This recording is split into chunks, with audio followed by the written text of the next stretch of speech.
Boa tarde a todos, sejam bem-vindos ao ciclo de palestras virtuais do Lions Clube Curitiba Batel, com foco em qualidade de vida da pessoa idosa no Sul. Sou a doutora Angela Maria Lucinda, advogada, secretária da Comissão Nacional da Pessoa Idosa do Conselho Federal da Ordem dos Advogados do Brasil, membro consultora da Comissão dos Direitos da Pessoa Idosa da OAB Paraná, coordenadora da Comissão da Pessoa Idosa do Lions Clube de Curitiba Batel.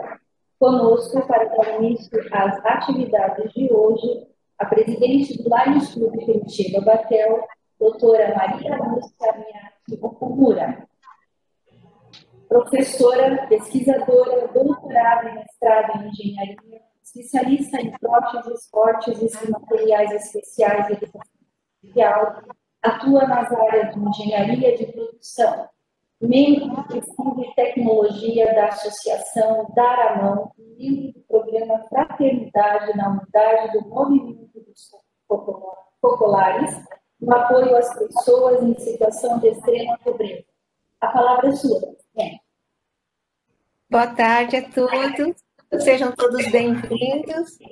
Agradeço a presença de todos e temos o grande prazer de receber, né, a participação virtual dos palestrantes, doutor Alessandro Cortes Canaciali e a doutora Ivete Berkenbrock. Falei certo?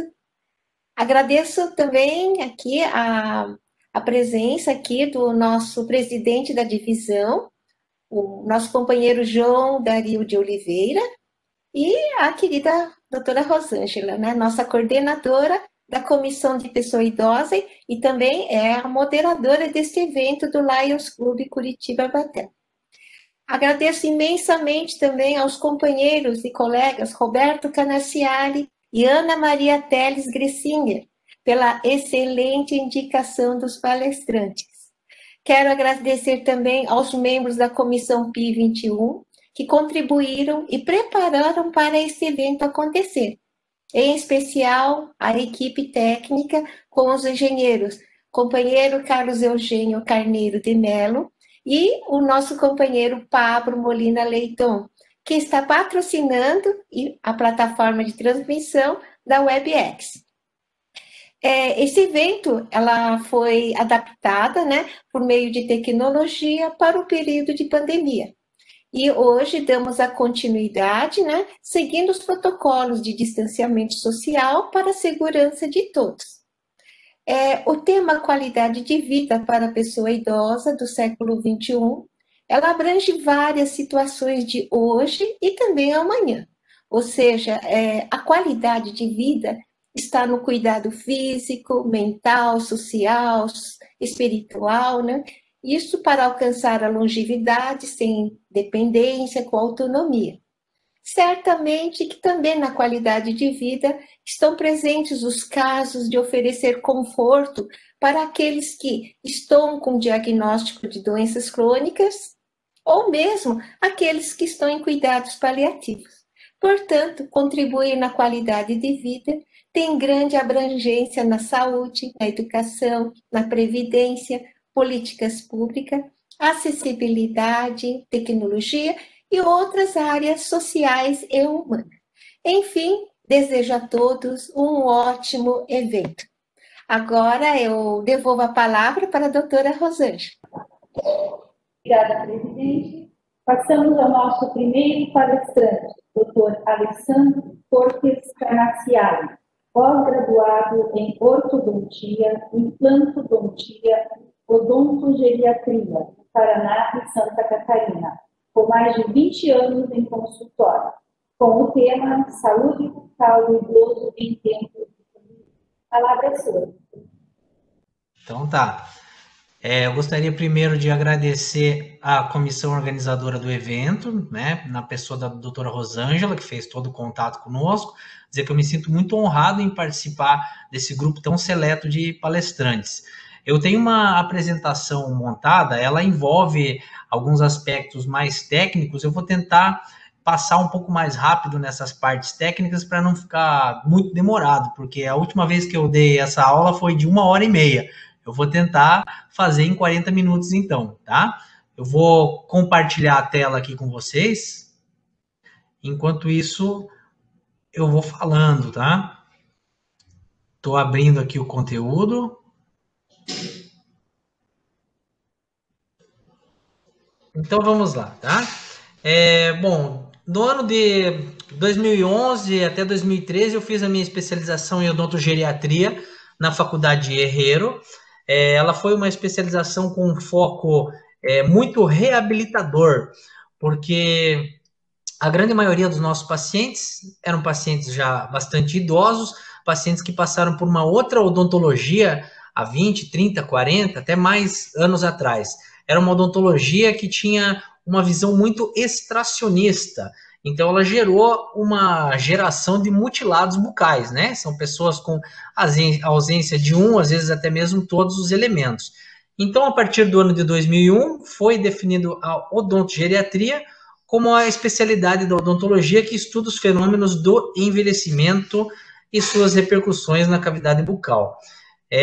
Basicamente, nós temos dois quadros de paciente idoso, né, que é aquele envelhecimento fisiológico e o envelhecimento com doença, que vai muito também no que a doutora Ivete falou, né, que são as pluripatologias que acometem o idoso, né, a hipertensão, a diabetes, o Parkinson, o Alzheimer, que, como nós pudemos ver também, ela está muito ligada com o estilo de vida, tá? Então, aqui a gente tem a senilidade como a fraqueza, né? Enfermidade mental, a velhice, que é aquele quadro do envelhecer sem saúde, seja ela saúde física ou saúde mental, que muito é o que a gente observa, principalmente em instituições, como antigamente chamava de asilos, né? Hoje tem vários nomes, né? Lar, repouso, mas basicamente são idosos mais institucionalizados, onde eles têm uma saúde física, mental e bucal um pouco mais deteriorada daquilo que a gente está acostumado a ver em consultório particular, tá?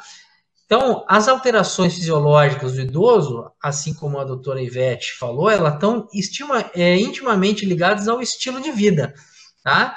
Que aqui a gente tem uma correlação entre aos hábitos, aos maus hábitos e as doenças que esses hábitos podem gerar. Então, nós temos ali o sedentarismo, que é a falta do exercício físico, como a doutora comentou, tabagismo, alcoolismo, parafunções, que especificamente na nossa área aqui de saúde bucal, a gente tem o bruxismo e o apertamento, que são aqueles atos de apertar os dentes e ranger os dentes. Também aqui exercícios mentais e hábitos alimentares, né? Que é geralmente onde a gente vai bater um pouco mais de força aqui. É nos maus hábitos que levam a desenvolvimento de várias doenças crônicas, como hipertensão, o diabetes, ali as cardiopatias, também intimamente ligado ao índice de massa corpórea, né? Ou a obesidade, assim como a doutora comentou brilhantemente na apresentação dela. Mais especificamente aqui na cavidade bucal, a gente tem que o idoso, à medida que ele vai envelhecendo, a fisiologia bucal ela vai mudando bastante, principalmente pelo desenvolvimento de cáries e doença periodontal, também conhecida como a piorreia, né, que ela é uma doença que dá no periodonto, que é a estrutura de sustentação dos dentes, ali os desgastes que eu comentei ali, também nós vamos ver imagens um pouquinho mais para frente, a xerostomia, que é a boca seca, que está ligada também ali com o item 5, a redução da capacidade gustativa. Porque à medida que o sistema estômago-gnático, né, a cavidade bucal do idoso vai perdendo líquido, a língua ela vai ficando mais alisada, ela perde um pouco da capacidade gustativa por causa da necrose das papilas linguais e algumas outras lesões também de tecidos moles, muitas vezes é causada por próteses inadequadas, né? Próteses que fazem uma compressão excessiva dos tecidos, que a gengiva do idoso, também por ela perder líquido e volume, ela já é uma gengiva mais fina, é uma gengiva que machuca com mais facilidade, tá? Então a gente tem ali o edentulismo total ou parcial, que é o paciente que perdeu todos ou uma parte dos dentes, a DTM, que é a disfunção temporomandibular e câncer de boca. tá? Então, a gente vai ver uma por uma desses itens, tá? Então, aqui, importante a gente visualizar a diferença entre dente e o periodonto, né? O periodonto é a estrutura de sustentação dos dentes, que é onde ele vai ser acometido mais por gengivite, periodontite, e o dente, a doença que mais a gente vê é cárie dentária, né? No idoso, principalmente a cárie de raiz, porque, como eu já falei, ele perde um pouco do volume gengival, o que ocasiona com a exposição do início do colo radicular, e a raiz ela não tem aquela proteção do esmalte. Então, quando a gente tem uma cárie radicular, ela evolui com uma rapidez muito maior do que a cárie de esmalte. E também os desgastes, né? Então, aqui, resumidamente, a gente vê ali que a saúde bucal, na terceira idade, ela tem manutenção dos dentes saudáveis, também as estruturas periodontais, importante ali para mastigar bem e melhorar a sensibilidade gustativa, que é exatamente o foco de todo o nosso objetivo, que é a mastigação e o prazer de sentir o gosto dos alimentos, a textura dos alimentos, tá?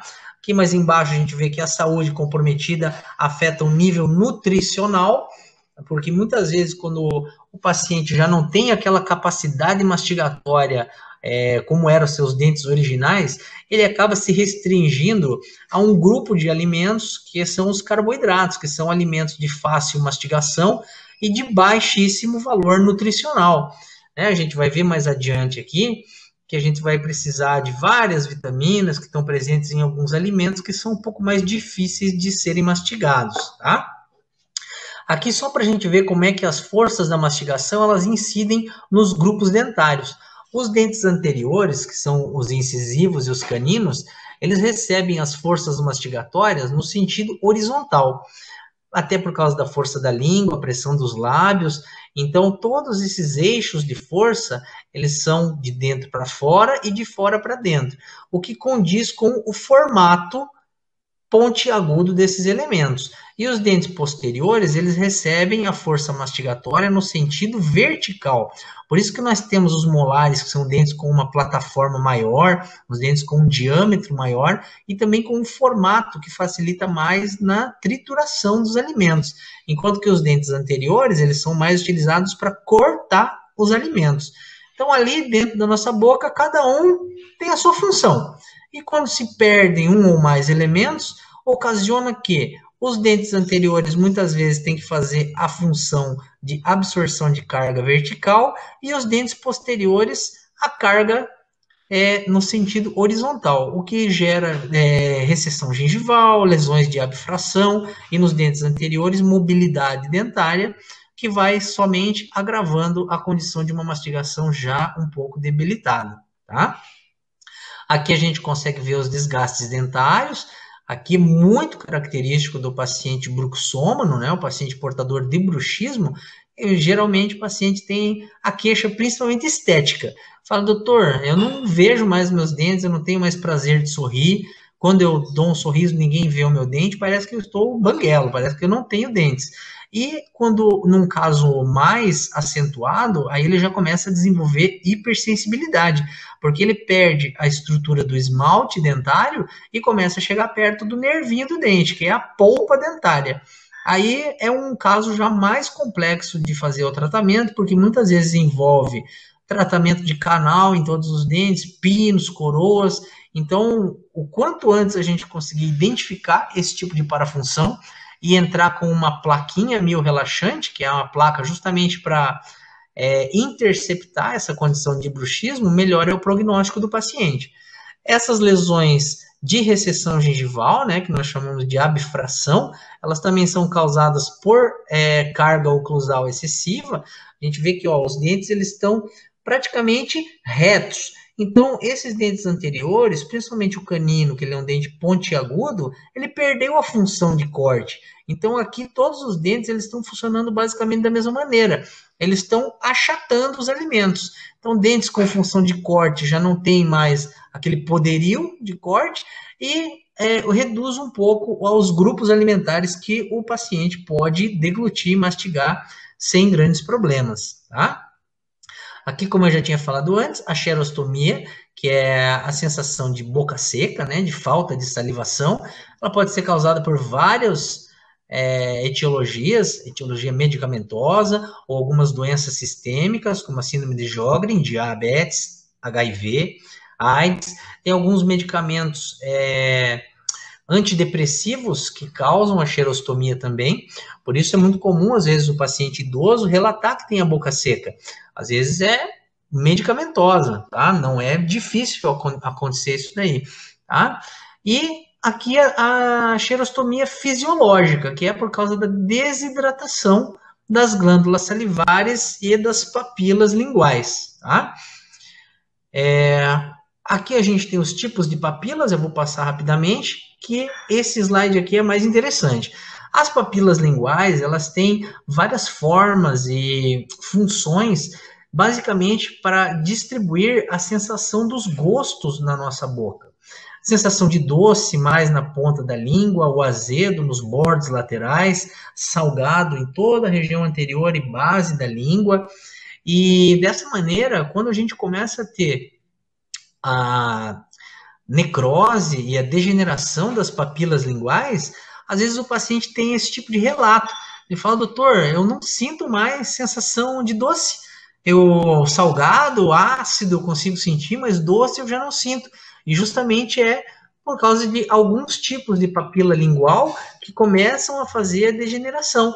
Tá? E os estímulos sensoriais de língua, tanto do bordo lateral, ponta da língua, base da língua, elas nunca são a mesma. Então, é muito comum o paciente que tem aquela língua lisa, que já não tem praticamente as papilas originais, relatar a falta de sensação de gosto dos alimentos. Tá? Então, aqui um aspecto de superfície plana e alisada, com atrofia das papilas, devido àquela falta de água no organismo e também deficiência de ferro e deficiências vitamínicas, tá? Ou seja, deficiências por fatores nutricionais, tá? Aqui a gente consegue ver as lesões causadas por próteses mal adaptadas, e assim como eu falei ali anteriormente, né? A mucosa bucal do idoso, ela é muito mais sensível do que de um paciente mais jovem, justamente por causa da falta de renovação celular e a falta de hidratação dessas mucosas. Então, é muito comum quando o paciente vem com aquela prótese antiga, falar assim, doutor, eu uso faz 30 anos essa prótese, mas eu queria trocar porque ela já não está mais adequada. Aí ele troca a prótese e começa a machucar, porque a prótese nova ela já está mais apertada e a mucosa bucal dele já não está mais como era 30, 40 anos atrás, quando ele instalou a prótese pela primeira vez. Isso pode gerar muitas hiperplasias, que são esses crescimentos teciduais, hiperplasias essas que devem ser removidas cirurgicamente antes de confeccionar uma nova prótese, porque essas hiperplasias não é muito comum, mas se elas tiverem um componente inflamatório, elas têm um potencial cancerígeno, né, que gera os fibromas e os lipomas bucais. Então, todo esse tipo de hiperplasia, quando nós vamos partir para uma nova prótese, eles têm que ser removidos, tem que ser dado um tempo bom para fazer a cicatrização, de modo que a gente possa confeccionar uma prótese com qualidade e sem o risco de ter novas hiperplasias, tá?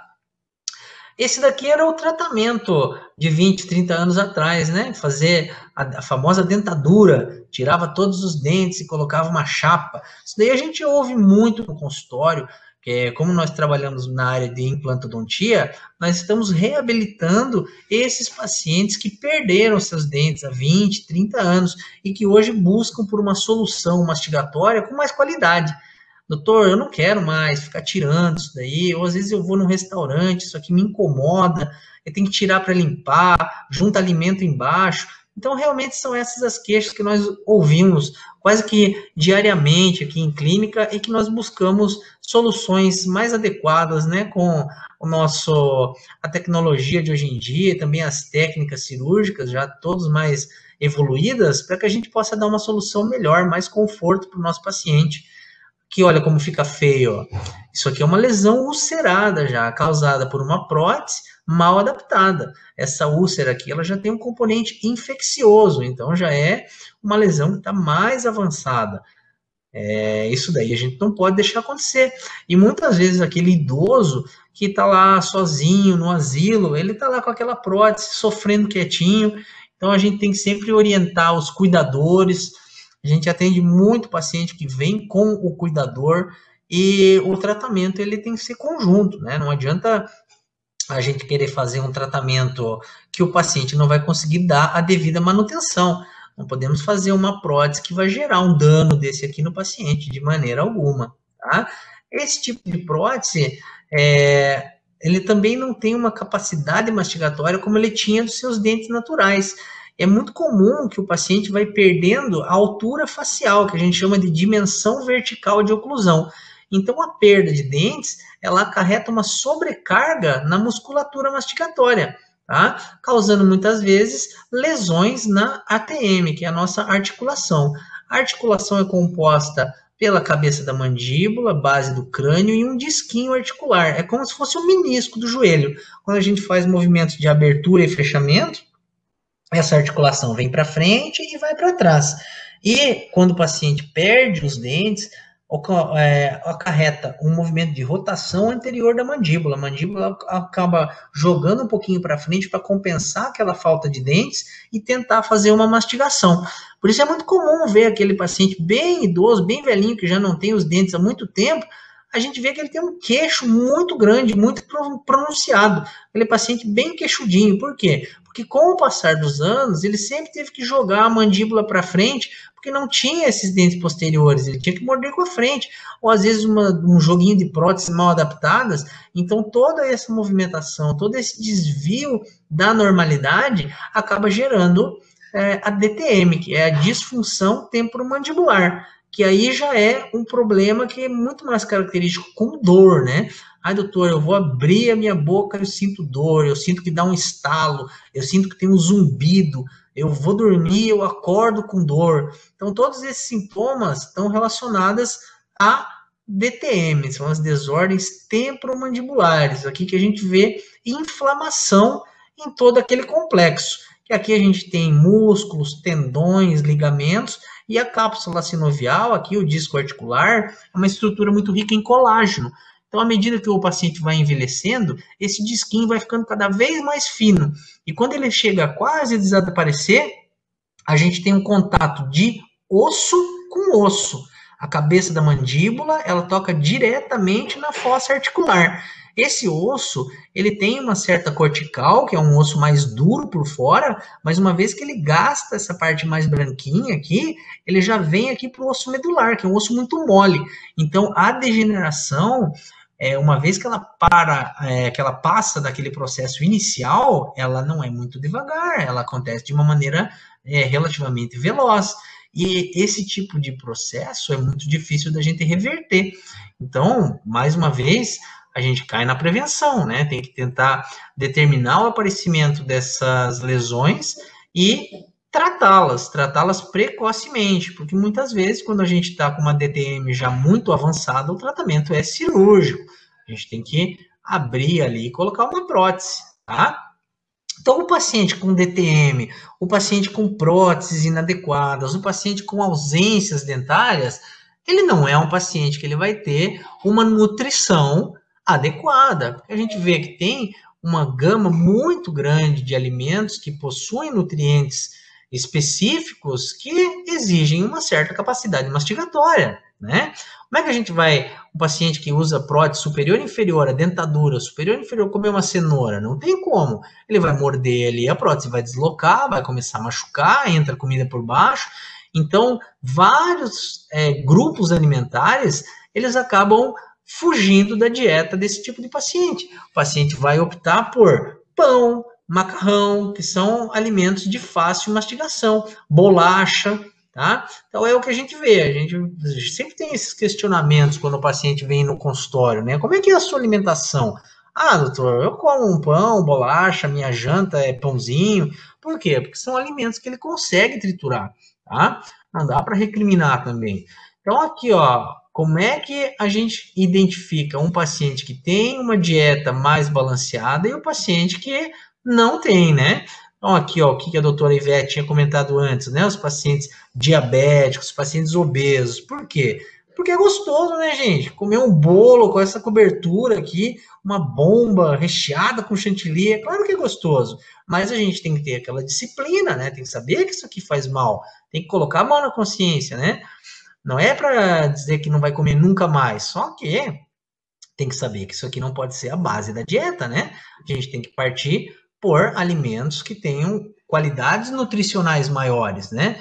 Alimentos que tenham uma boa quantidade de vitamina C, que são as nossas frutas cítricas, né? Laranja, limão, acerola, que são a vitamina C tem propriedades antioxidantes, tá? As outras vitaminas presentes nos óleos, né? A vitamina E, em ovos, nos óleos essenciais, né? Amêndoa, óleo de girassol, próprio óleo de oliva, né? Veja que a vitamina E, ela exerce uma função na resposta imunológica, que é o que a gente tem ouvido muito agora em tempos de pandemia. Por que que fulano lá pegou o Covid e praticamente não manifestou? Porque tinha um sistema imunológico forte.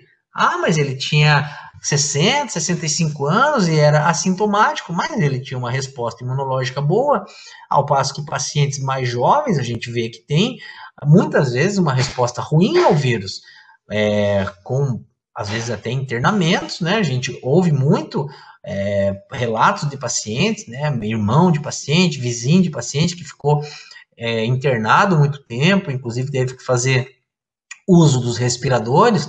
Por quê? Porque provavelmente tinha uma imunidade já mais debilitada e era possivelmente portador de alguma doença crônica. Por isso que é um vírus que atinge mais os idosos, porque os idosos não têm aquele sistema imune tão forte e muitas vezes têm diabetes, hipertensão, problemas pulmonares. Então já são, vamos dizer assim, abre aspas, presas fáceis, né? Opa, voltei aqui. Tá? Então, aqui a gente vê que a alimentação rica em substâncias antioxidantes pode favorecer a longevidade. Tá? Os antioxidantes também a gente sabe que são alimentos fundamentais na prevenção de vários tipos de câncer. Tá? Aqui os beta-carotenos relacionados com a vitamina A, e também ação antioxidante que ajuda a prevenir o câncer ali, como eu falei, além de melhorar o sistema imune, através da inibição do dano oxidativo, ou seja, as células, elas se renovam mais facilmente, tá? Aqui a gente tem também a vitamina K, tá? Que age também na prevenção de várias doenças crônicas, doenças cardiovasculares e saúde óssea, tá? Ou seja, ela age na prevenção da osteoporose, a vitamina K. Então, a gente tem aqui, basicamente, né, para resumir todo esse discurso, que a nutrição e a saúde bucal são fatores que se complementam. Então, como falamos ali anteriormente, a falta de dentes, ela vai levar a uma mastigação comprometida e com declínio da qualidade nutricional. Por quê? Não vai conseguir deglutir, não vai conseguir triturar aqueles alimentos de uma maneira adequada e vai virar presa ali dos grupos dos carboidratos, né? Pão, macarrão, que formam um círculo vicioso e altamente prejudicial à saúde geral do idoso, tá? Então, é fácil da gente ver que a capacidade mastigatória, quando nós temos os nossos dentes naturais ou dentes fixos, ela é muito maior do que um par de dentadura, tá? Que tem uma retenção já um pouco prejudicada. A gente sabe que uma prótese total, por mais bem confeccionada que ela seja, ela tem 25% da capacidade mastigatória dos dentes fixos, ou seja, é uma diferença muito grande, tá? Então, aqui, a perda dos dentes. Aqui um slide antigo, né, que em 1996, a gente via que a perda ainda era aceita pela sociedade como algo normal e natural. Então, até mesmo nas políticas de saúde pública, a odontologia era muito extração e prótese removível, extração e dentadura. Até mesmo a gente ouvia a campanha de político, né? Eu trabalhava numa clínica lá em Curitiba que ele tinha, toda eleição ele dava não sei quantas dentaduras lá. Era odontologia. Isso daí lá em idos de 2001, 2002. Hoje em dia, quase 20 anos depois, a gente pensa diferente, né? A odontologia evoluiu, os profissionais da área odontológica evoluíram, as técnicas evoluíram. Então, nós não podemos mais, quando o paciente nos procura, dar aquele tipo de resposta, né? Não, nós vamos remover os seus dentes e fazer uma dentadura. Por favor, né? A gente já tem qualidade técnica para fazer outras coisas, né?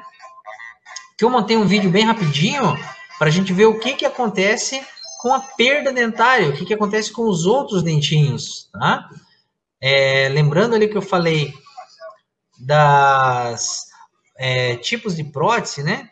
A gente tem aqui as próteses fixas, que envolvem desgaste nos dentes, as próteses removíveis e as próteses sob implante, tá? Então, aqui, quando a gente perde um dente, lembra que eu falei no começo das forças da mastigação? Elas causam mobilidade nesses dentes. A gente vê que os dentes superiores fazem um movimento de extrusão, eles começam a descer. Então, como é que vamos repor esses dentes faltantes? As próteses removíveis eram a alternativa há um bom tempo atrás, tá? Só que é um tratamento que tem muita limitação, tá? As próteses removíveis parciais, elas têm apoio em dentes. Então, a gente tem aquela prótese com estrutura metálica, né? Aquela prótese com gancho, que além da parte estética, que é extremamente antiestética, aquele grampinho machuca os dentes, né? Eram próteses que tinham como ponto positivo a facilidade de higienização, né? Que dá para tirar e higienizar na mão. As próteses fixas, por sua vez, elas são próteses que não saem, porém elas envolvem desgaste nos dentes. Então, muitas vezes a gente tem que desgastar um dente sadio para que a gente possa dar sequência protética aqui, fazer as moldagens e confeccionar uma prótese que ela vai ser cimentada, né? Uma prótese era colada.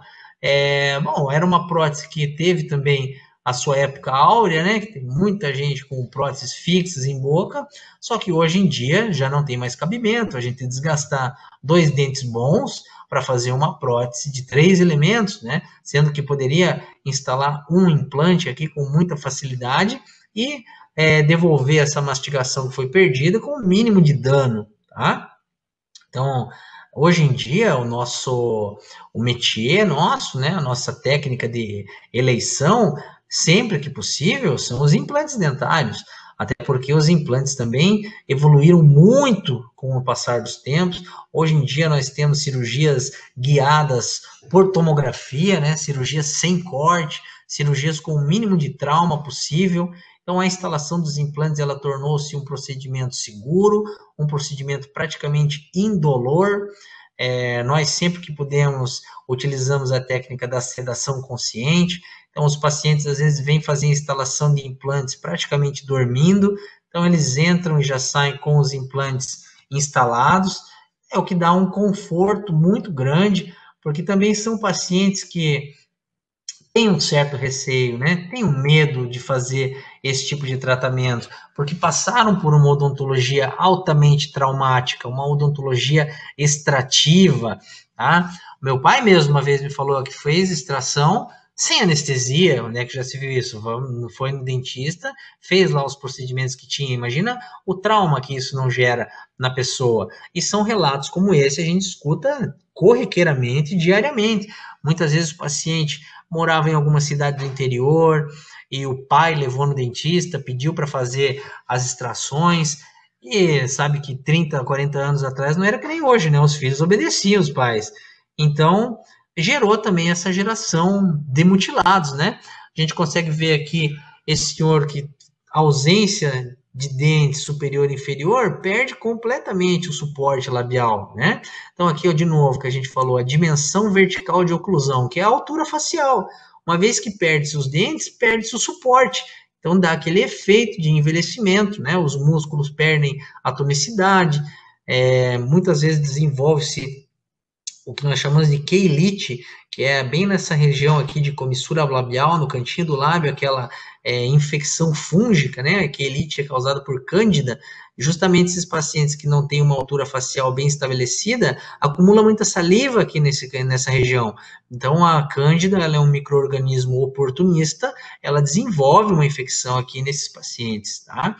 Então, sempre que nós vamos fazer um procedimento de instalação de implantes, né, um procedimento cirúrgico, nós vamos classificar o paciente quanto ao risco que ele tem para receber algum tipo de tratamento mais invasivo, porque são pacientes já, na grande maioria, com algum tipo de doença crônica.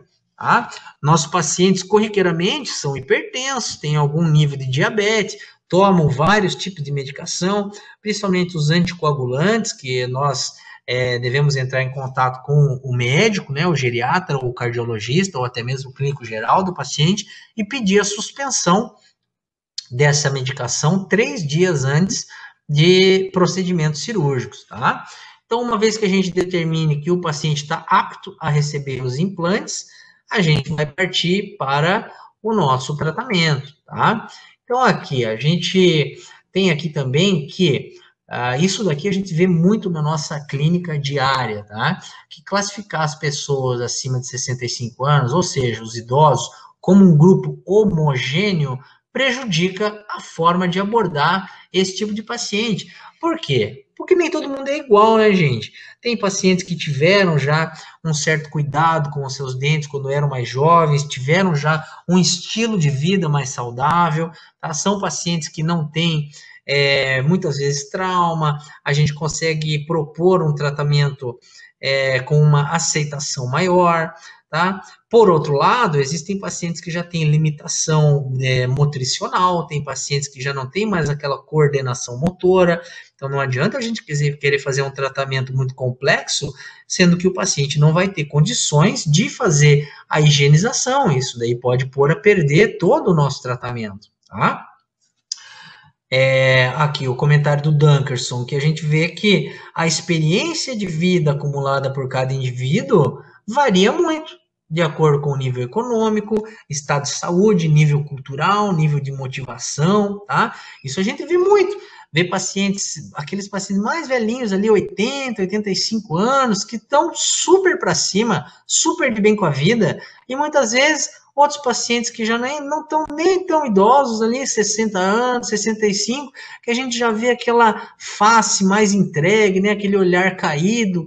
Então, são pacientes que têm que ter uma abordagem diferente. Muitas vezes a gente precisa motivar esses pacientes a realizar algum tipo de tratamento, porque não é raro a gente ouvir assim, doutor, eu não sei se eu vou fazer esses implantes aí, porque eu não sei quanto tempo que eu vou durar, eu já vou morrer mesmo, então eu queria ver se dá para fazer um tratamento que nem fique mais ou menos. Então a gente tem que inverter esse tipo de mentalidade, né? Se eu chegar para você e falar, senhor, quanto tempo o senhor vai querer mastigar bem, né? Comer um churrasco, ou ir numa reunião com a sua família, tirar foto, abraçar seus netos, sorrir, comer bem. Então, esse tipo de motivação é muito importante nesses pacientes. Olha só, a foto ali da velhinha, né? Chega de sorrir com a mão na frente da boca, tá? Então, hoje em dia, a nossa rotina, ela se resume muito a esse tipo de tratamento, que nós chamamos de protocolo de Brånemark, tá? O Brånemark é o cientista que inventou os implantes, né? Esse daí já na década de 60, ele já veio com essa técnica do protocolo, tá? É uma técnica que foi modificada ao passar dos anos. O protocolo, quando o Brånemark inventou, era somente na parte inferior, porque o osso mandibular é um osso mais denso, um osso mais duro, só que com o desenvolvimento de outros tipos de implante, né, com a evolução do design dos implantes e do tratamento da superfície desses implantes, a gente foi esticando um pouquinho a técnica, né? O protocolo original na parte inferior era com 5 implantes. Hoje nós sabemos que os implantes inclinados na região posterior têm a mesma função do 5º implante aqui no meio. E, além disso, eles facilitam muito na higienização, quando a gente tem implantes mais espalhados, tá? E na parte superior, também nós aprendemos a desenvolver técnicas buscando ossos mais propícios para o apoio dos implantes, muitas vezes técnicas com enxertos e muitas vezes técnicas sem enxertos, sempre que possível, tá? É um tratamento que, com o avanço dos exames radiológicos, ele também pode ser executado com total segurança. Então, eu, quando comecei a fazer implante lá em 2007, a gente usava somente raio-x panorâmico, que é um exame bidimensional. Então, a gente vê a altura e comprimento para fazer a medição, só que a gente não tinha aquela noção de espessura. Então, muitas vezes ia abrir ali para instalar o implante e via que o osso era fino.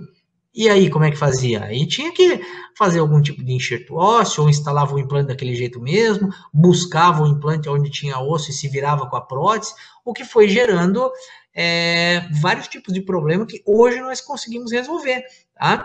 Implantes mal posicionados, justamente porque não havia uma informação mais adequada. Hoje em dia, com as tomografias, já é impensável fazer um implante que não fique perfeito, tá? Que a gente consegue visualizar a estrutura óssea do paciente, se o paciente tem osso, se o paciente não tem osso. Então, todo aquele planejamento prévio é muito mais fácil de fazer e muito mais previsível, tá? Aqui o nosso raio-x panorâmico, também com o tomógrafo associado, e aqui a visualização de como é que fica esse tipo de prótese, tá? Aqui o protocolo superior, nesse caso, foi feito com 6 implantes, porque muitas vezes quando o osso do paciente é um osso um pouquinho mais pobre, um pouco mais mole, a gente precisa de mais apoio, tá? Então, às vezes é arriscado fazer com 4 implantes, então a gente coloca mais, coloca 6 implantes. E aqui o protocolo inferior, porque o osso mandibular é um osso muito maior, um osso muito mais denso, o que permite a instalação de implantes maiores. Então, é mais comum a gente finalizar a parte inferior com 4 implantes, tá? Muito se fala também da carga imediata.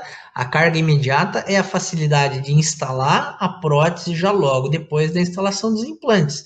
Ela depende do travamento do implante. Quando eu vou instalar um implante em maxila, né, na parte superior, eu sempre tenho que buscar áreas ósseas, né, como fossa nasal, que tem um osso de uma qualidade melhor e exige a instalação de implantes maiores para que a gente possa obter a carga imediata. E não é sempre que a gente consegue, né? Às vezes, mesmo tentando todos os artifícios que nós conhecemos, o osso do paciente não permite. Então, às vezes precisa usar uma prótese provisória durante 6 meses para depois a gente finalizar com a prótese definitiva, aí sim, parafusada, né?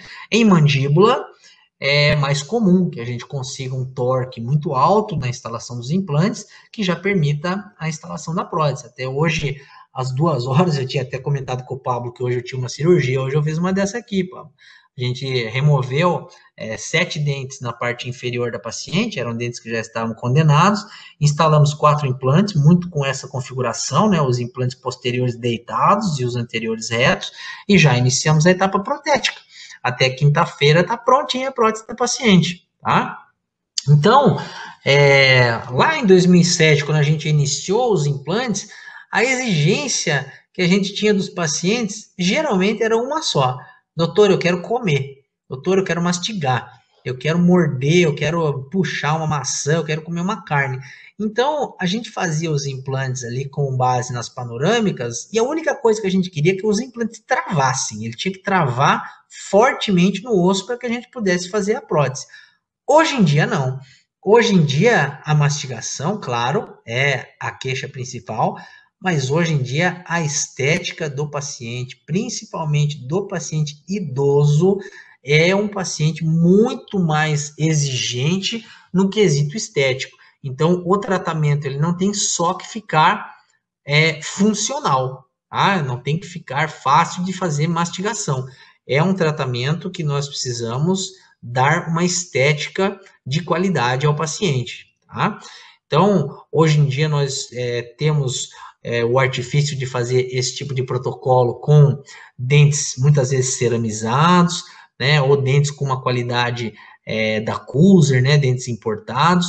A parte gengival, nós fazemos toda uma caracterização, que também não parece que seja uma prótese, né, uma prótese de dentadura, e que conseguimos devolver com muita qualidade, com muita satisfação ao paciente, não só a mastigação perdida, mas também o sorriso perdido.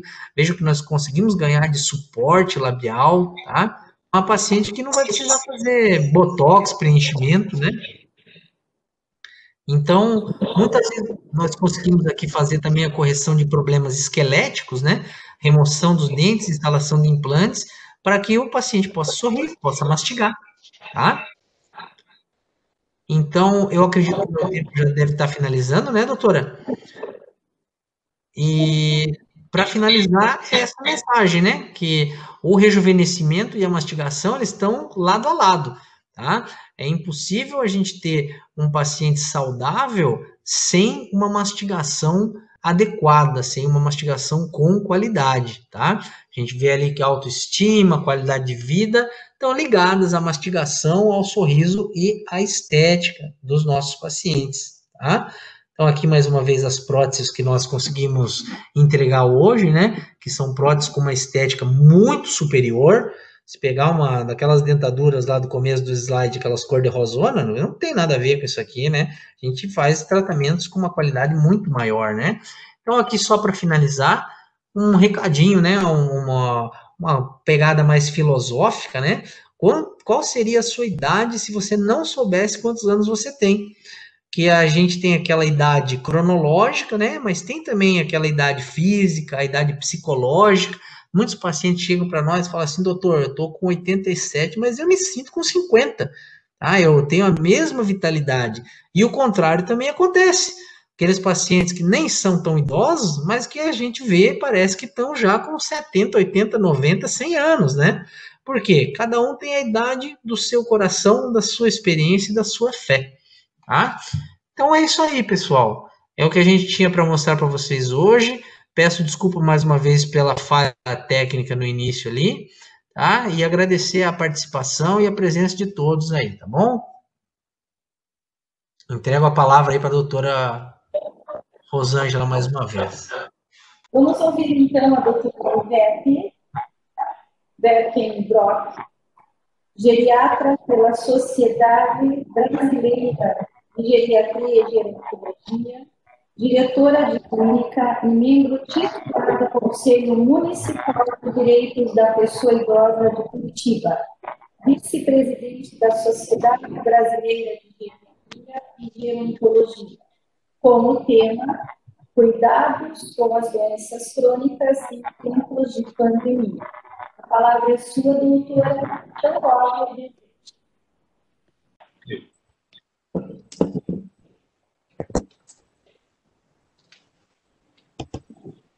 Então, quero agradecer inicialmente a Ana Lúcia, minha companheira lá do Conselho Municipal dos Direitos da Pessoa Idosa, que fez o contato para eu participar desse evento hoje.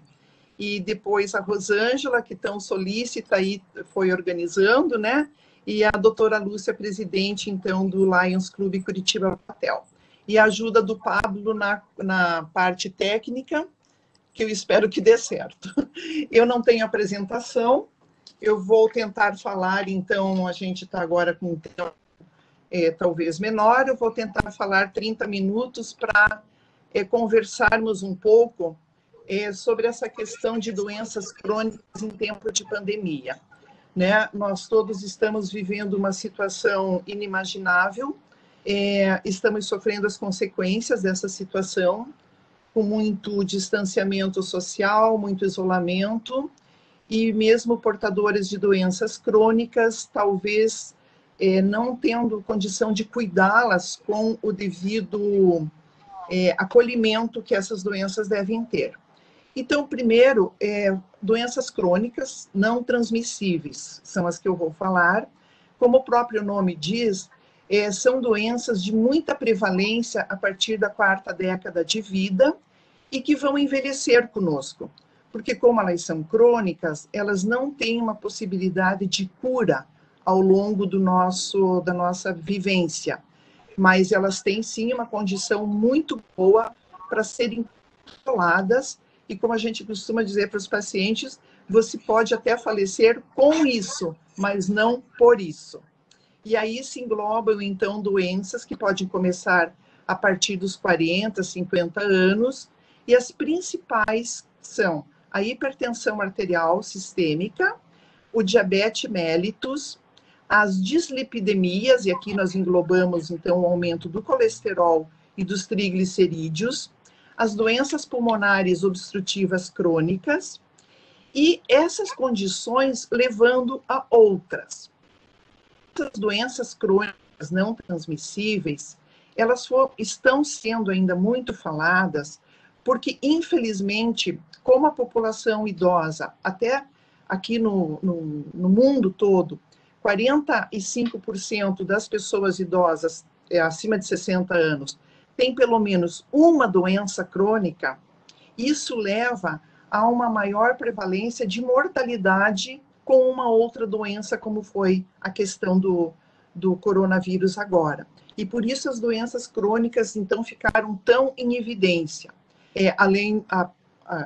mais que os idosos, né? Nós sabemos que os idosos estão sendo comentados desde o início da pandemia, eles são motivo dos nossos noticiários, de uma maneira até, às vezes, preconceituosa, caracterizando aí um ageísmo, né? Como se os idosos fossem não só as vítimas dessa pandemia, mas também os vilões. E isso nos colocou todo num estado de alerta, de chamar a sociedade para um pensamento mais reflexivo, porque o idoso não é o vilão dessa história, não, ele é a vítima. E justamente ele é um número maior que vai a óbito por conta das doenças crônicas não transmissíveis. E aí veio um outro alerta muito grande para a sociedade. Por que envelhecer com tantas doenças crônicas sem controle? Por que os diabéticos estão tão sem controle? Por que os diabéticos estão obesos? Por que os hipertensos não estão cuidando da sua pressão como deveria? Por que os pacientes com doença pulmonar crônica não ainda abandonaram o tabagismo, que é a maior causa de doença pulmonar crônica? Então, onde está todo o nosso papel como sociedade, como profissionais de saúde e como pessoas nesse contexto todo? Por isso, nos trouxe uma reflexão. E como essa juventude o que ela está fazendo para não ser portadora de uma doença crônica? Qual é o cuidado que ela está tendo consigo? Qual é o acesso que ela está tendo aos serviços públicos de saúde para ter a sua pressão monitorada, o seu diabetes controlado? Qual é o acesso ao medicamento que essas pessoas estão tendo? É a falta de acessibilidade que está fazendo com que as pessoas não cuidem tanto de si, ou não estão cuidando porque não entenderam ainda a importância de ter uma doença crônica que, se controlada, vai permitir uma longevidade igual a de alguém que não tem uma doença crônica. É essa a mensagem principal que nós temos que passar. Porque senão a pessoa diz, nossa, mas eu sou hipertensa, eu tenho diabetes, eu fumei por 20 anos, então eu estou fadado a morrer mais cedo, eu estou fadado a uma incapacidade, a um sofrimento? Não, de maneira nenhuma. Primeiro que nunca é tarde para você abandonar um mau hábito e iniciar um estilo de vida saudável, né? Segundo, que todas essas doenças têm tratamento. E quando eu falo de tratamento, eu não quero falar só de tratamento medicamentoso. Eu quero falar daquilo que não é só abrir um frasquinho de remédio e engolir uma pílula. Esse é fácil. O difícil é nós mudarmos comportamento. Nós sabemos que isso não é fácil. Envolve uma série de determinantes nas nossas escolhas ao longo da vida. Porque se a gente parar para pensar, a gente tem que fazer a gente tem que fazer um capital para a gente ter uma velhice tranquila. Não é isso que todo mundo pensa, né? Eu quero ter uma aposentadoria boa, eu quero ter um imóvel alugado, eu quero ter uma renda na minha vida, poder gastar comigo, enfim, com a minha família, com o meu lazer. E por que não pensar num capital, além de financeiro, um capital de saúde? E esse capital de saúde, essa reserva que nós temos que ter, é para ser gasta ao longo da nossa vida também. Pensem, olha só, há 100 anos atrás, a humanidade vivia até os 35 anos. Essa era a média de vida. Agora, para 2021, a projeção é 77 anos. Então, foram 42 anos num período muito curto de ganho. E não é um período de 42 anos de velhice, é um período de 42 anos de vida. Então, se o nosso capital financeiro teve que ser repensado, porque nós vamos viver mais e nós vamos gastar mais, imagine o nosso capital de saúde, o que teve que acontecer, o que está tendo que acontecer, para que nós consigamos desfrutar desses anos a mais que nós conquistamos ao longo aí do tempo, com qualidade, com vida, com capacidade. O objetivo hoje do tratamento, da abordagem gerontológica e geriátrica é envelhecimento com capacidade funcional. E a humanidade, toda a comunidade científica tem estudado que é o que vale a pena. É envelhecer com capacidade funcional, né? Pelo menos retardar, comprimir para os últimos anos de vida as incapacidades, né? Deixar para o final, se puder, essas dificuldades, as nossas limitações, para que nós passemos o maior tempo de vida desfrutando daquilo que nós acumulamos ao longo do nosso viver, do nosso caminho, que é esse capital, não só o financeiro, não só o social, mas principalmente o da nossa saúde. E quando nós falamos em saúde, pela Organização Mundial de Saúde, esse conceito, ele não envolve só ausência de doença. Então, não importa só nós não termos nenhuma doença crônica ou nenhuma outra doença. Nós temos que ter um estado completo bem-estar. E um estado de completo bem-estar, ele prevê não só a ausência de doença, mas ele vê coisas tão simples como calçadas que nós possamos transitar sem risco de queda. Ele prevê parques que nós possamos caminhar com segurança, sem o risco de um assalto iminente a cada 5 minutos. Ele prevê acessibilidade a todos os serviços jurídicos, sociais, de saúde, de lazer. O lazer também é um direito do nosso viver, né? Então, a gente tem que pensar que isso é um completo estado de bem-estar e não só a ausência de doença, ok? Então, eu gostaria de deixar esse conceito claro para os senhores. Voltando às doenças crônicas não transmissíveis. Então, diabetes é uma das doenças que mais nos preocupa, porque é muito difícil fazer com que a pessoa deixe de tomar, só o remedinho vai cuidar dela. A abordagem do paciente com diabetes, ele envolve atividade física e uma dieta. Para tudo, se você ingerir mais do que você gasta, você corre o risco do sobrepeso. Sobrepeso é um passo antes da obesidade. Obesidade hoje é uma das maiores preocupações de saúde pública no mundo. No mundo. Porque as pessoas conquistaram muitas vantagens e não se mexem mais, né? Vejamos nós, o nosso carro, o quanto conforto o nosso carro nos trouxe e nos tirou aquela questão de atividade física que nós fazíamos dentro do carro, né? Ninguém desce do ponto de ônibus 1 ou 2 pontos antes. Não, ele procura ônibus que pare na porta, né? Muito raro alguém usar as escadas, porque seu elevador está ali para quê, né? Então, nós fomos diminuindo a nossa atividade física ao longo do tempo, sem perceber. Agora, vocês imaginem, nesses 9 meses, confinados dentro de casa, o que aconteceu com o paciente diabético? Atividade física zero, ingesta de nutrientes muito maior. até por uma questão de ansiedade, né? De ficar só, e aí a comida é um prazer.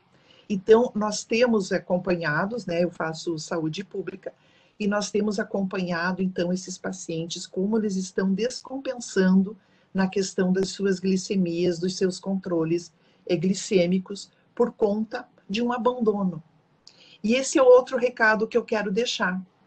Apesar da pandemia, não descuide das suas doenças crônicas, porque tanto os serviços públicos como privados estão à disposição para fazer o maior cuidado do seu controle, tanto da pressão quanto do seu diabetes. Eu sei, nós mandamos todo mundo ficar em casa, nós somos muito enérgicos com isso, não saia de casa, né? Foi assim uma pressão muito grande, mas descuidar de saúde não dá.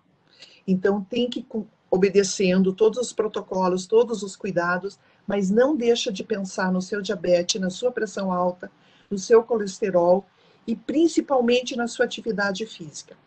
A atividade física pode ser feita com orientação online, pode ser feita dentro de casa, todo mundo pode dançar dentro de casa, pode fazer alguma coisa, mas o importante é fazer, porque esses 9 meses estão deixando nossos idosos pré-frágeis em frágeis, e os nossos idosos robustos em pré-frágeis.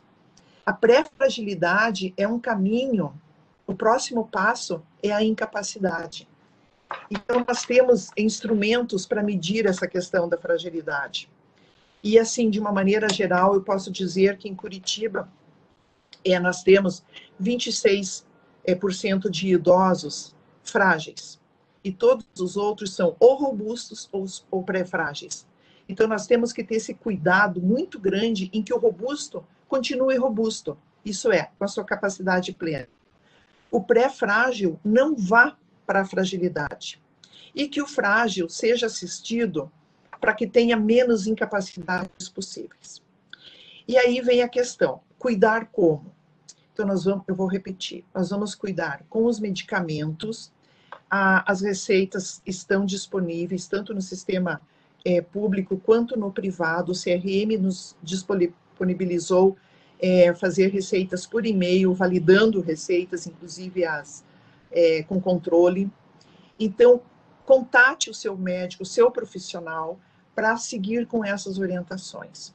Procure fazer o máximo de atividade em casa, com seus netos, com seus filhos, com seus cônjuges, ou sozinho mesmo.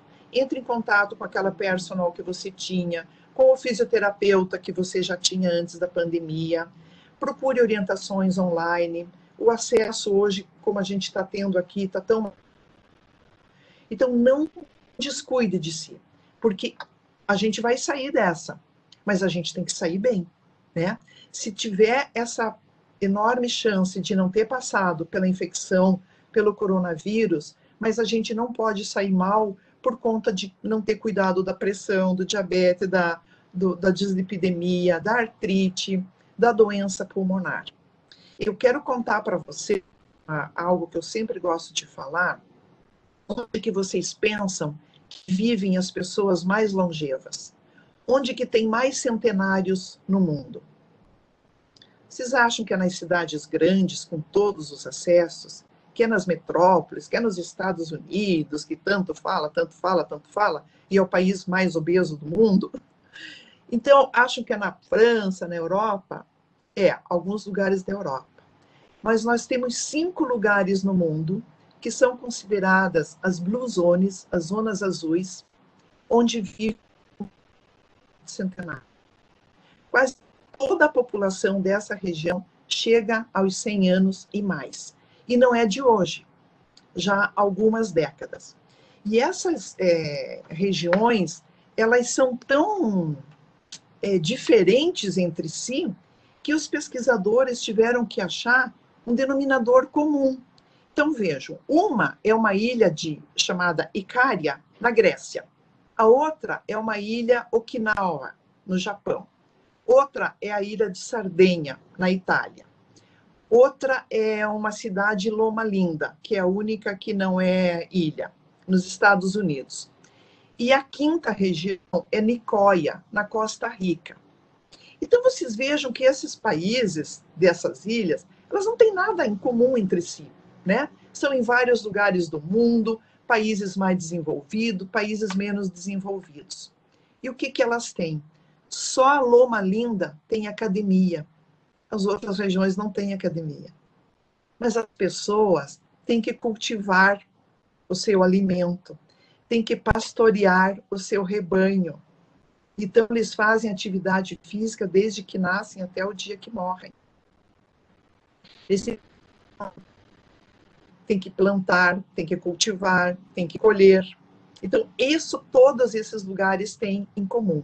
A atividade permanente e não é em academia, tá? Nada contra a academia. Nós vamos continuar indo para a academia porque nós não estamos nessas regiões, né? O que mais eles têm em comum? Alimentos frescos. Claro, eles plantam o seu alimento, né? Então, não tem alimento processado nessa ilha, não entra enlatado, não entra esses alimentos ultra salgados e cheios de conservantes que nós ingerimos todos os dias. Mas nós podemos fazer de não ingerir também. Eles todos se alimentam de leite, porque tem o rebanho, né, tanto leite de cabra quanto leite bovino. Eles tomam vinho, só Loma Linda, que é uma comunidade que não ingere álcool, mas todas as outras comunidades tomam vinho quase que todo dia, e muita água também, não é só o vinho, né? É muito líquido também, não é suco, não é refrigerante, é água mesmo, né? E eles têm, assim, a ingesta de carne chega a ser 5 vezes no mês, não é na semana, como nós. Então, eles se alimentam muito de peixe, muito de grãos, de cereais, que eles também plantam e cultivam, né? Tem uma vida ativa, como eu já falei, mas eles têm fortes conexões familiares, até porque são regiões, pequenos grupos, e a vizinhança é muito forte. Então, o elo com a comunidade e com a família é muito coeso isso, é quase que indissolúvel. Mas eles têm problemas também, eles perdem pessoas, eles têm a plantação devastada por uma tempestade, mas aí entra a atitude positiva frente à vida. Então, essas 5 regiões são um exemplo, e eu sempre falo nelas, para a gente ter um norte, para não pensar que porque nós temos tudo, vivemos numa metrópole, nós vamos ter saúde, porque isso vai estar dentro de nós. Então, claro que nós não moramos nessa ilha, mas o que nós podemos tirar de ensinamento desses habitantes dessa ilha? É a vida ativa na academia, no parque, né? E agora dentro das nossas casas. É uma alimentação que nós podemos, sim, fazer essa escolha por uma alimentação saudável. Nós temos disponível, né? E se nós temos um poder aquisitivo para isso, nós temos quase que o dever de fazer essa escolha por uma alimentação saudável, o mais próximo do saudável possível. A conexão familiar depende só de nós, não depende de mais ninguém, né? Isso é uma escolha que nós também fazemos. A nossa rede de apoio, nossos amigos, nós não podemos abandonar isso nunca. Nós temos que envelhecer com esses amigos e fazer novos, porque novos amigos nos trazem novos conhecimentos, novos desafios, sem abandonar os velhos amigos. E essa atitude positiva frente à vida. Essa atitude positiva a gente vai adquirindo ao longo da vida, mas agora foi uma oportunidade para nós fazermos esse exercício como nunca, porque nós nos deparamos conosco, muitos de nós moram sozinhos, e nós tivemos que olhar para o espelho e perguntar: o que eu vou fazer desse tempo que o mundo está perecendo? Nós estamos vivendo um luto coletivo. É muito triste, é muito triste. Então, essa nossa atitude positiva frente à vida, temos essa obrigação, mas nós temos que buscar lá dentro de nós. E se nós não isso dentro de nós temos que buscar com os nossos amigos, com os nossos familiares, e pedir essa ajuda, para que eles nos deem esse apoio, se nós não estamos conseguindo passar por isso sozinhos. A depressão pode ser uma doença crônica também. As pessoas podem envelhecer com depressão. Então, a gente também tem que cuidar muito da saúde mental. E essa saúde mental vai ser mais bem cuidada a partir do momento em que nós dividirmos as nossas dúvidas, as nossas angústias, as nossas ansiedades com as pessoas que nos cercam, com os nossos profissionais da saúde, com os nossos médicos, com os nossos psicólogos, fisioterapeutas, com toda essa equipe que vinha cuidando de nós antes. Então, não nos isolemos. Nós queremos e preconizamos e precisamos de distanciamento, mas não de isolamento. Então, essas mensagens nós temos que passar para vocês, né? E eu agradeço de novo essa oportunidade por estar aqui. Nós temos que pensar que o nosso viver não é uma simples corrida de 100 metros. Ela é uma maratona. E para uma maratona, nós precisamos de preparo. E esse preparo nós podemos fazer, se a gente não fez ainda, como eu falei, nunca é tarde para começar. Quanto mais cedo, melhor. Mas nunca é começar. Então, nessa maratona, nós vamos precisar muito preparo físico, muito preparo afetivo, emocional, e esse preparo dessa retaguarda que nós precisamos, desse apoio. Tanto que nós precisamos para nos dar, como nós temos que estar fortes o suficiente para também as pessoas que nos procuram e que pedem o nosso apoio e que pedem a nossa companhia, mesmo que seja virtual. Então, se nós estivermos fortalecidos, nós também podemos dar, né? E porque é uma troca, né? A gente vê, quanto mais velho a gente mais a gente vê a possibilidade de troca em todos os setores da nossa vida. E isso é muito legal, né? A gente envelhecer sabendo que está trocando. E não precisa ser só com pessoas da nossa idade. Vamos estimular a convivência intergeracional, que é um grande projeto que eu tenho, de estimular mais essa proximidade entre netos e avós, entre pessoas jovens e mais velhas. Isso é de uma riqueza, porque a sabedoria, e todos têm sabedoria, o jovem tem uma sabedoria, o idoso tem outra sabedoria. E essa troca de sabedorias, ela é muito rica. E ela ajuda muito, ela apoia muito as duas faixas etárias. Tem muito jovem perdido, e nada como ele encontrar um apoio em alguém mais sábio, encontrar um avô disposto a ouvi-lo, né? Um avô, uma avó disposto a esquecer essa coisa assim do isso não pode, isso é errado. Ele está precisando de um colo, de um acolhimento, né? E depois você vai colocar aquilo que você acha que não é o adequado, né? Mas esse poder de escuta. Se você escutar o jovem, com certeza ele também vai te escutar. E essa riqueza de troca é imensurável. Então não se furtem a escutar os seus jovens, a chamá-los. Se eles não estão chamando vocês por vídeo, por celular, chamem. Eu tinha uma paciente que ela se queixava muito que os netos nunca iam à casa dela. Eu falei assim, isso antes da pandemia, ela já se queixava. Eu falei assim, o que você acha que eles não vão à tua casa? De certo é porque eu estou sempre reclamando. Eu falei, com certeza é porque você está sempre reclamando. Então, você não tem para ninguém para reclamar, venha reclamar comigo. Com os seus netos, primeiro os chame. Faça um bolo que eles gostam e os chame. Marque um dia da semana para reunir os netos em casa. E eu sugiro que depois da pandemia vocês também façam isso, se não fazem. Né? chamem, tenham o dia dos netos, para que vocês possam ouvi-los, para que vocês possam propor. Bom, essa paciente aceitou a sugestão e depois de um tempo ela me passou que realmente tinha modificado o relacionamento dela, não só com os netos, mas com a família toda, porque ela deu esse poder de escuta. Então, às vezes, os jovens são mais distraídos, nós já fomos também, nós já fomos mais dispersivos, nós também não sempre gostávamos de estar com os nossos pais, com os nossos avós. Então, talvez essa busca da convivência intergeracional tenha que partir de nós. Porque a depressão, o mau humor,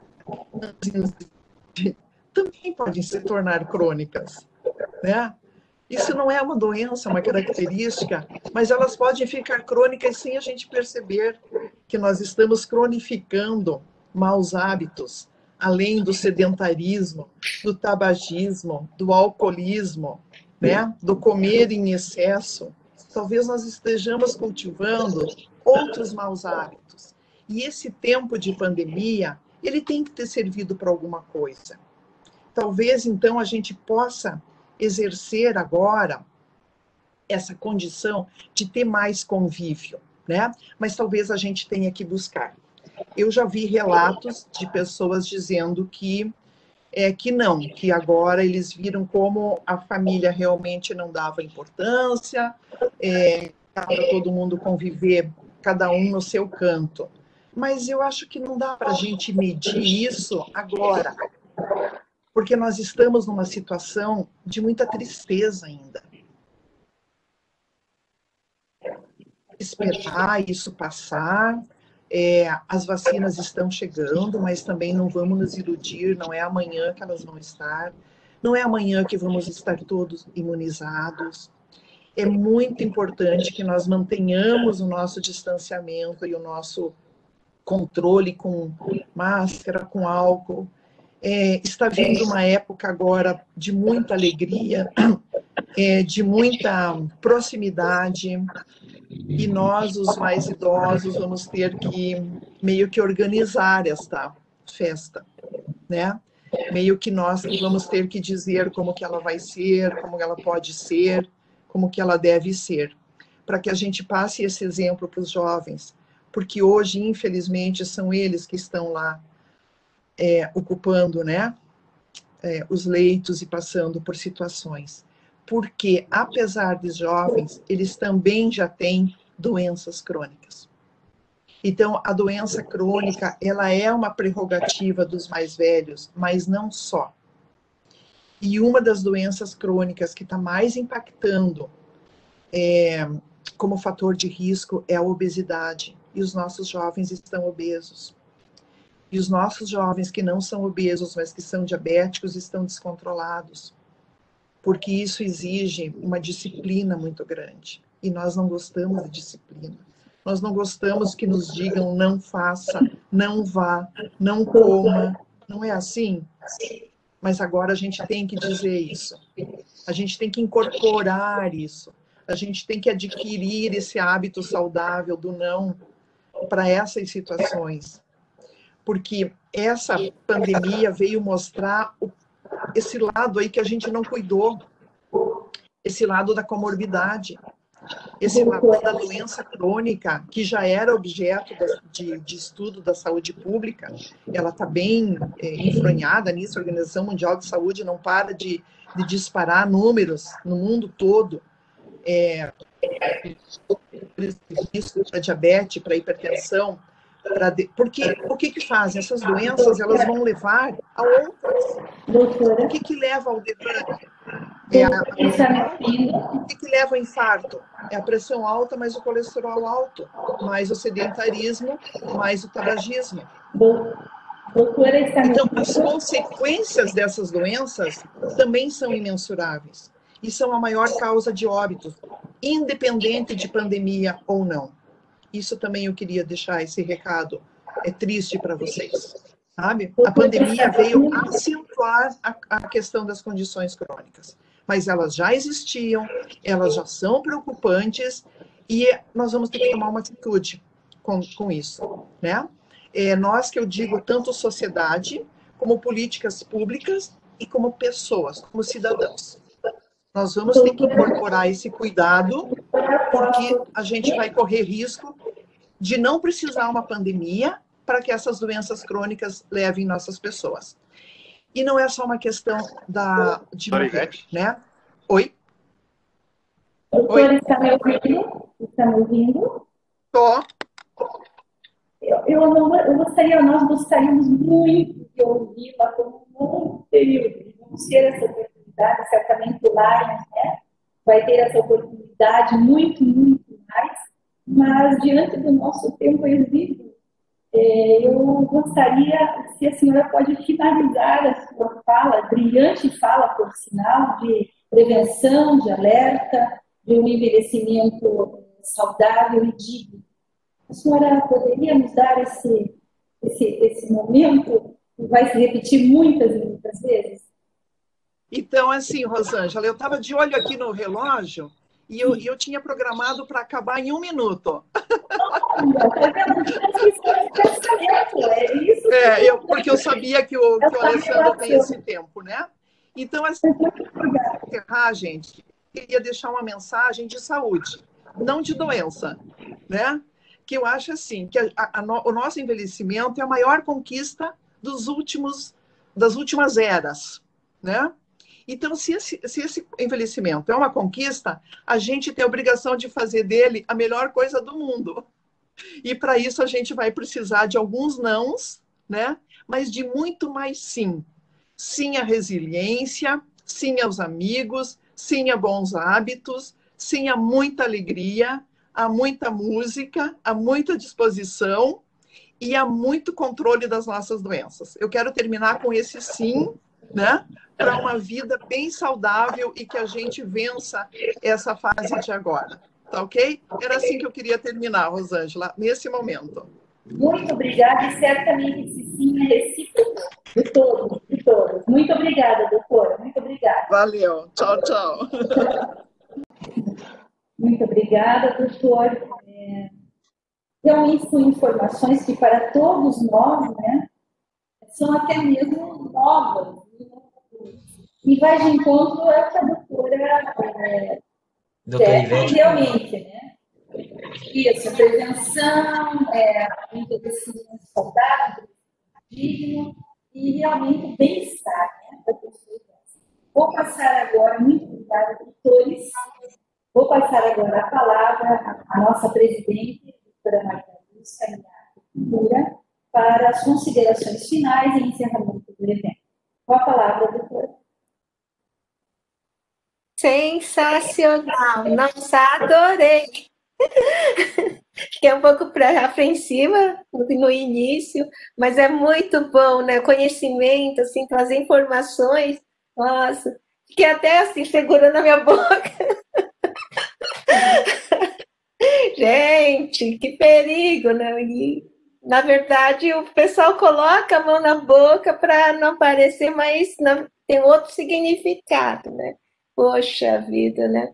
Vamos nos cuidar mais, né? Será que dá tempo ainda, né? Tô chegando no meu 60 anos aqui. Será que dá tempo ainda de dar um jeitinho? Mas olha, é muito bom a gente poder participar, conhecer assim, novidades, né? Parece que está assim tão perto e nós não fazemos nada, né? Então, olha, é um alerta grande. Tomara que esse vídeo alcance várias pessoas, né? Leva essas informações. Isso é qualidade de vida, né? Chegar, né? E a gente poder ter a sua autonomia, a sua independência, envelhecer bem, né? Vamos envelhecer como é que fala, respeito, com dignidade, mas também temos que cuidar, né, para receber isso. Olha, parabéns a todos, a toda a comissão técnica, difícil, eu tive amigas aqui querendo entrar, tiveram dificuldades, mas falei que estavam sendo gravadas, né, então, mas muito obrigada. Pessoal, agradeço muito e peço, olha, continue. Vamos ver, eu quero mais. Vamos deixar um gostinho da próxima, tá? Esse ano vamos encerrar, né? Mas ano que vem, por favor, venham mais, ok? Muito obrigada a todos. Obrigada aí, comissão. Parabéns. E até a próxima.